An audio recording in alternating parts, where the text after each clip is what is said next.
ବାପା ବାପା ହଁ କଣ ହେଲା? ତମେ ସେ ଶିଳ୍ପୀ କତିକି ଗଲ? ଓହୋ ତୁ କାହିଁକି ମତେ ସବୁବେଳେ ସେ ଶିଳ୍ପୀ କତିକି କହୁଛୁ? କାହିଁକି ମୁଁ ଶିଳ୍ପୀ କତିକି ଯିବି? ଆରେ ମୋ ପାରେ ପାରା ଖାଇବାକୁ ଖୁଦ ନାହିଁ, ମୁଁ ହାତୀକି କାହିଁକି ବଇନା କରିବାକୁ ଯିବି? ମୋ ପାରେ ଟଙ୍କାଟିଏ ବୋଲି ମୋ ପାଖରେ ନାହିଁ ଘର ଚଳିବାକୁ। ମୁଁ ସେଇଥିରେ ଘର କେମିତି କରିବି, ମୁଁ ଶିଳ୍ପୀ କତିକି ତୋ କଥାରେ ଯିବି? ଓ ସବୁବେଳେ ଖାଲି କହୁଛ ଟଙ୍କା ଟଙ୍କା ଟଙ୍କା। ଟଙ୍କାଟା ଗୋଟା କଣ ମ୍ୟାଟର? ତମକୁ ତ କହିଲି ତମେ ସେ ଶିଳ୍ପୀ ପାଖକୁ ଯାଅ, ଜାଗାଟା ମପାମପି କର, ଟଙ୍କା କଥା ମୁଁ ବୁଝିବି ବାସ୍।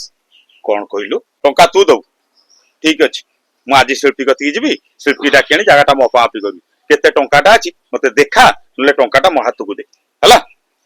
ବାପା ହଁ ଆମର ବା NH କର 10-12 ଗୁଣ୍ଠ ଜମି ଅଛି। ହଁ ଆଉ ସେଇ ଜମିରୁ ଆମେ ବିକିଦେଲେ 500 ଗୁଣ୍ଠ ଆମର ବା 80-90 ଲକ୍ଷ ଟଙ୍କା ହବ।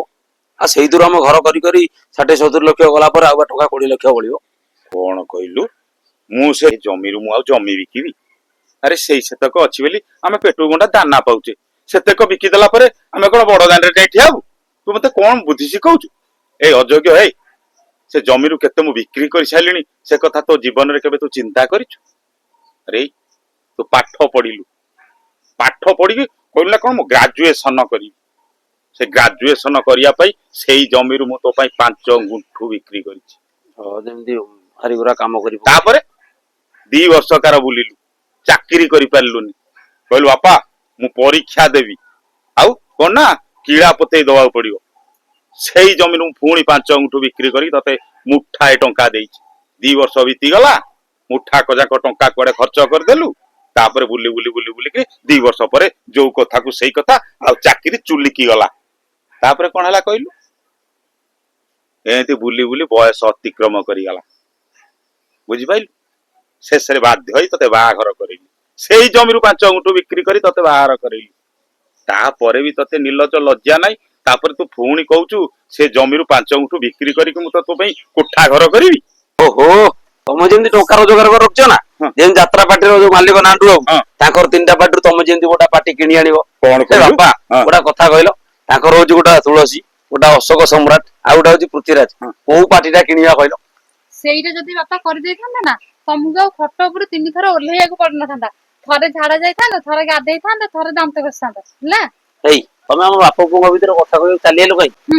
ବାପା ଚାଲ, ସେଇ ଜମିରେ ବାପା ଚାଷ କରୁଛନ୍ତି ବୋଲି ଖଟିକିନା ଆମ ପେଟକୁ ଗଣ୍ଡା ଦାନା ଦଉଛନ୍ତି ହେଲା। ଆଉ ତମର ଯୋଉ ବୁଦ୍ଧି ନା, ଖାଲି ଖଟ ଉପରେ ବସିକିନା ଗେମ୍ ଖେଳିବି, ସେ ଯୋଉ କଣ ଯୋଉ ଡୁଡା ଫ୍ରି ଫାୟାର ଖେଳୁନାହାନ୍ତି ତାକୁ ଖେଳିବି, ଆଉ ବସି ଇନଷ୍ଟାଗ୍ରାମ, ଫେସବୁକ, ହ୍ୱାଟ୍ସଆପ ଏଇଗୁଡା ଚଲେଇବି। ହେ ନା, ତମ ବୁଦ୍ଧିରେ ଯଦି ମୁଁ ପଢିଥାନ୍ତି ନା, ଆମେ ଯାଇକି କେତେ ଦିନ ହେଲା ଯୋଉ ବଡ ଦାଣ୍ଡରେ ବସିକିନା ଥାଳି ଧରି ଭିକ ମାଗନ୍ତୁନି ହେଲା। ହଉ ହେଲା, ତମେ ଏବେ ଶ୍ୱଶୁର ବୋହୂ କଣ କରୁଛ କର, ଆଉ ମୁଁ ଦେଖିବି ତମେ କୋଉ ଘରେ ରହୁଛ। ହଉ ତୁ ଯା, ବୁଝିଲୁ ମା? ଗୋଟା କଥାରେ ନାଇଁ, ବଂଶ ବୁଡିଗଲା ବେଳକୁ ଏମିତିଆ ଘୋଡା ମୁଆ ପୁଅ ଜନ୍ମ ହୁଏ। ଏଇଟା ହଉଛି ମୋ ଘୋଡା ମୁଆ ପୁଅ, ବୁଝିଲୁ? ବାପା ଯୋଉମାନେ କିଛି କରିପାରନ୍ତିନି ସେମାନେ ଖାଲି ବଡ ବଡ କଥା ଗପନ୍ତି, ସିଏ ହଉଛନ୍ତି ଯେମିତି ତମ ପୁଅ। ଆଉ ମୁଁ କଣ କରିବାର ଅଛି କହୁନୁ ମା? ହଉ ବାପା ଗ୍ଲାସ ଟା ଦିଅ, ମୁଁ ଘରକୁ ଯାଉଛି। ଆଉ ତମେ କାମ ତମେ କର, ମୋ କାମ ମୁଁ କର, ସିଏ ତାଙ୍କର ଯାହା ହଁ ନେ କରୁଛନ୍ତି ମା, କରନ୍ତୁ। ବର୍ଷା ହେଲାଣି, ତୁ ଯା ପଳା, ହଁ ଯା ବାପା। ଯା ପଳା।